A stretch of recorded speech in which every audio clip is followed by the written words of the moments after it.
है, जानबूझ करके लोगों को परेशान कर रहे हैं। कहीं बारदाना नहीं है, कहीं आपके सामने वजन का भी शिकायत आई कि आपका कट्टे का इतना वजन है, बोरी का इतना है, फालतू वजन दिख। तो पानीपत की अनाज मंडी में इस समय आप जो ये काफिला देख रहे हैं, इस काफिले में कांग्रेस के प्रदेश अध्यक्ष नरेंद्र राव जो है वो पानीपत की अनाज मंडी में पहुंच गए हैं और तमाम नेता इस समय उनके स्वागत के लिए आप सीधी तस्वीर इस समय देख सकते हैं। पानीपत की अनाज मंडी की ये तस्वीर मैं आपको दिखा रहा हूँ। रमेश मलिक जिला अध्यक्ष समेत तमाम लोग जो हैं इस समय अनाज मंडी में उनके स्वागत के लिए यहाँ पर अनाज मंडी में पहुँचे हुए हैं। सुबह से इंतज़ार था और ये इंतज़ार आज समय ख़त्म।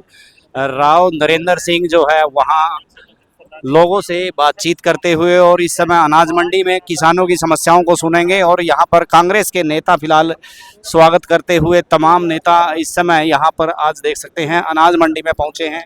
तमाम किसान उनका स्वागत करते हुए इस समय राव नरेंद्र अनाज मंडी में पहुँचे हैं। तो तस्वीरें सीधी मैं आपको दिखाने का प्रयास कर रहा हूँ पानीपत की अनाज मंडी से।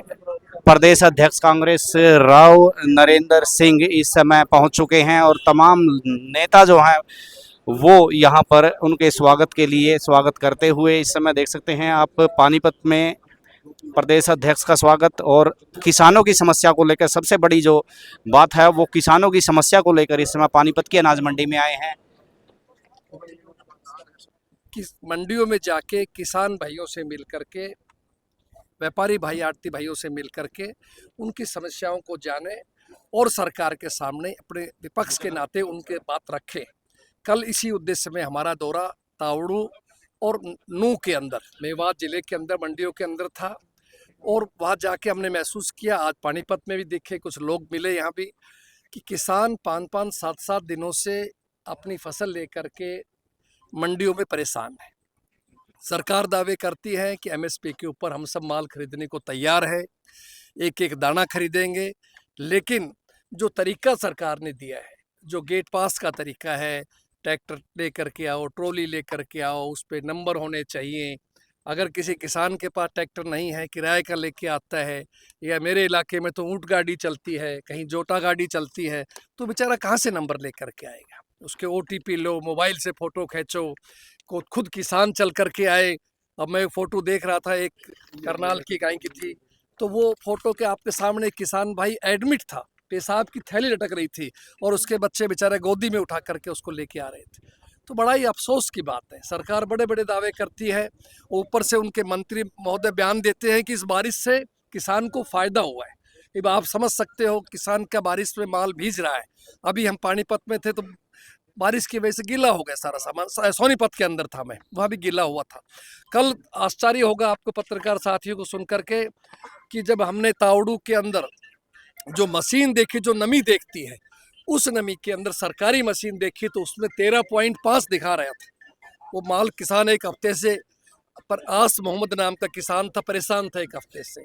हमने आड़ती भाइयों से मशीनें मंगवाई, जैसे हमारे साथ खड़े हैं प्रधान जी दिनेश जी, तो वो जो 2 मशीन आई उनमें 9.5 था। तो क्या साबित करता है? कि साबित करता है कि सरकार की मनसा ठीक नहीं है, जानबूझ करके लोगों को परेशान कर रहे हैं। कहीं बारदाना नहीं है, कहीं आपके सामने वजन का भी शिकायत आई कि आपका कट्टे का इतना वजन है, बोरी का इतना है, फालतू वजन दिखाया जा रहा है। तो ये सब चीज़ें साबित करती है कि सरकार किसान विरोधी है, सरकार की मनसा ठीक नहीं है। और उसी बात को जगाने के लिए हम कांग्रेस के साथी, कांग्रेस के सिपाही, हम हर जगह जाकर के सरकार को मजबूर करेंगे कि एक एक दाना खरीदा जाए ताकि लोगों को परेशानी को दूर कर सके। होती है तो हम लोग अपने सर के ऊपर छत ले लेते हैं, ठीक है, लेकिन जब इनकी फसलें यहाँ पर किसानों की बार पड़ी हुई है, मुआवजा को टाइम पे मिल नहीं रहा, तो सरकार मौन क्यों है इस बात पे?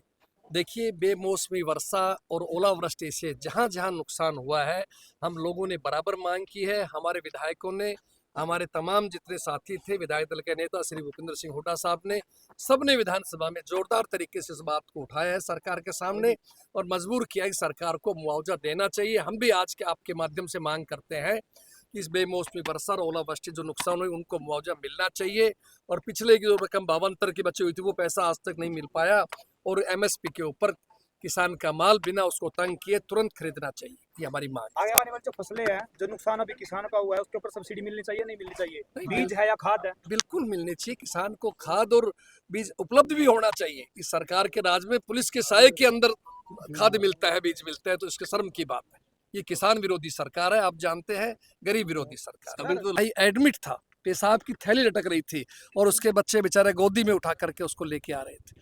तो बड़ा ही अफसोस की बात है, सरकार बड़े बड़े दावे करती है, ऊपर से उनके मंत्री महोदय बयान देते हैं कि इस बारिश से किसान को फायदा हुआ है।